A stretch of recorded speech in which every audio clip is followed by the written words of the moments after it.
Hello, আসসালামু আলাইকুম। সবাই কেমন আছেন? আশা করি ভীষণ ভালো আছেন। যাক, আপনারা দেখতে পাচ্ছেন আমি একটা কাপ নুডলস খোলার চেষ্টা করছি। বিশেষ করে এই নুডলসটা আজকে একটা বিশেষ কারণে আমার সন্তানকে একটা রিওয়ার্ড হিসেবে দিচ্ছি।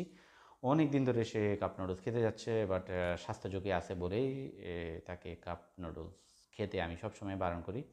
তো আজকে ওকে দেওয়ার চেষ্টা করলাম। কারণ যাই হোক, ভালো লাগার তো একটা জিনিস আছে। সবকিছু স্বাস্থ্যসম্মত না হলেও বাচ্চাদের ভালো লাগে অনেক কিছু, সেটা তো দিতেই হয় মাঝে মাঝে, তাই না?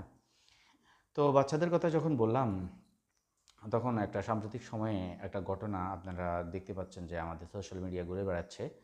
সেটা হচ্ছে একজন বয়স্ক মহিলা, যার আম সন্তান রয়েছে এবং তিনি একটা ফ্ল্যাটে আছেন। ৭ দিন ধরে তার সন্তানরা তার খোঁজ নিচ্ছে না। কিন্তু ৭ দিন আগেই সেই সন্তান, সেই মহিলাটি দুনিয়া ছেড়ে চলে যান। এই ৭ দিন তার কবরে, তার বাসার মধ্যে সে আসলে পড়েছিলেন বেসিক্যালি। ৭ দিন পরে প্রতিবেশীদের বিভিন্ন ইয়েতে জানতে পারলেন তিনি আসলে মারা গেছে। পরবর্তীতে বিভিন্নভাবে খোঁজখবর জানিয়ে যা জানলাম যে তার সন্তানরা কেউ অবস্থা সম্পন্ন অত্যন্ত গরিব, তারা খেতে পায় না। এজন্য হয়তো তার মাকে খোঁজ নিতে পারে নাই। তার সন্তান, তার স্বামীরও একই অবস্থা। দুঃখিত বন্ধুরা, এই অংশটুকু আসলে আমি মিথ্যা কথা বলছিলাম। আসলে তার সন্তানরা আছে, তবে সুসন্তান না হওয়ার কারণে হয়তো কথাটা এভাবে বলতে হচ্ছে।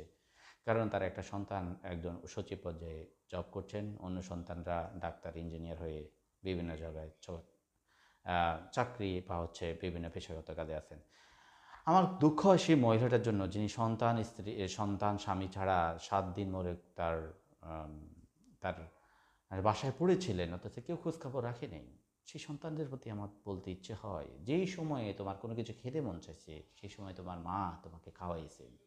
তোমার স্কুলে তুমি যখন গিয়েছিলে, ঘন্টার পর ঘন্টা উম ফ্যান ছিল না, সেই জায়গাটাতে বসে তোমার জন্য অপেক্ষা করছেন। সেই মায়ের প্রতি এই অবিচার আল্লাহ কি মেনে নেবে কোনো দিন?